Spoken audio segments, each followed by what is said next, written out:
परमात्मा करते क्या है?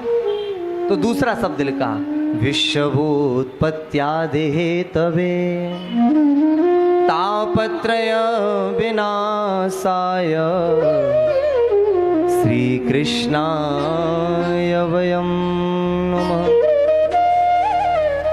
विश्व की उत्पत्ति करना, विश्व का पालन करना और अंत में विश्व का संहार कर देना, ये परमात्मा का कार्य है। अच्छा, किसी ने प्रश्न कर दिया, महाराज एक बात बताओ, परमात्मा ने जब इस विश्व की उत्पत्ति की, परमात्मा ने जब इस विश्व को बनाया, परमात्मा ने फिर इसका पालन पोषण किया, लेकिन अंत में जाकर के उसी परमात्मा ने इस संसार का विनाश कर दिया, तो फिर उस परमात्मा के मन में क्या आया? उसने बनाया ही क्यों? उसने उसका भरण पोषण भी क्यों किया? जब उसको इसको मिटाना ही था तो उसको प्रकट क्यों किया? तो किसी संत ने कहा, भैया अगर संसार में मृत्यु भी बनी है तो वो संसार के सौंदर्य के लिए बनाई गई है। एक नगर में एक राजा रहता था। राजा के पास में राजा ने 2 मालियों को बुलाया और मालियों से कहा, महाराज, मालियों को दोनों को बराबर बराबर भाग में पैसे दिए, जाओ अपने अपने नगर में 2 बगीचे बनाओ। जिस राजा का सुंदर बगीचा होगा मैं उसको इनाम दूंगा, उसको प्रसन्न करूंगा, उसको बड़ी सुंदर इनाम और बड़े जवाहरात हीरे दूंगा। दोनों माली गए, बढ़िया बगीचा लगाया। बगीचा लगाने के बाद में सुंदर बगीचा बड़ा हुआ। एक माली बगीचे की थोड़ी सी भी झाड़ी बगीचे से बाहर जाती उसको कट कर देता था, उसका सौंदर्य बनाए रखता था, उनको बढ़िया सुंदर तरीके से आकर्षक बना कर के रखता था, समय समय पर उनको काटता रहता था। और वो दूसरा माली जीवन में कभी भी उसने किसी भी झाड़ी को हाथ नहीं लगाया, कभी भी नहीं काटा। क्यों? किसी भी झाड़ी को हाथ नहीं लगाया।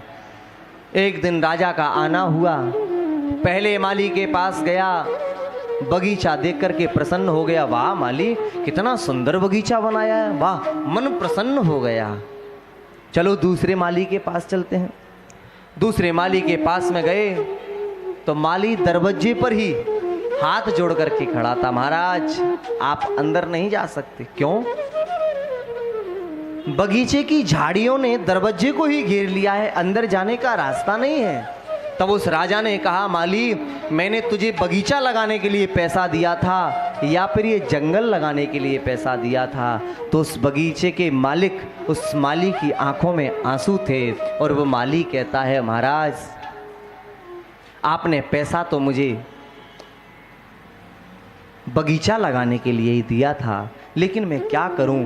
जिन हाथों ने इसमें खाद दिया, जिन हाथों ने इसमें जल दिया, जिन हाथों ने इसका लालन पालन किया, मैं उन हाथों से इन्हें काटने की, इन्हें तोड़ने की एक जुर्रत न जुटा पाया, मैं इनको काट ना पाया।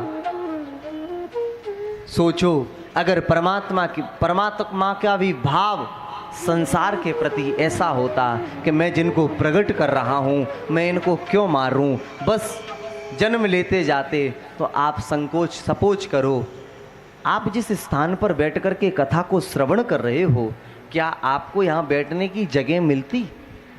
क्या मैं यहाँ पर कथा गा रहा हूँ, मैं यहाँ बैठ कर के कथा गा सकता था? आप जिस परिवार में रह रहे हो, क्या उस परिवार में बैठने की आपको जगह मिलती? क्या उस परिवार में रहने की आपको जगह मिलती? क्या जहाँ पर आप सर्विस करते हो उस ऑफिस में आपको जगह मिलती? आपके आजे पराजे, दादा परदादा, पूर्वज, कोई मरता ही नहीं। तब संतों ने कहा कि संसार में मृत्यु भी बनी है तो वो संसार के सौंदर्य के लिए बनी है।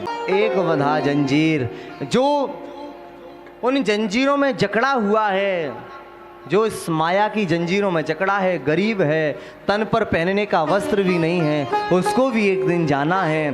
और एक सिंहासन पर बैठा है वो अमीर पति, एक दिन उसको भी जाना है। तो इस संसार का सौंदर्य है, संसार के सौंदर्य के लिए ही मृत्यु बनाई है। परमात्मा के ये 3 काम हैं, जगत की उत्पत्ति करना, जगत का पालन करना और अंत में जगत का संहार कर देना। ये परमात्मा की ही कार्य हैं।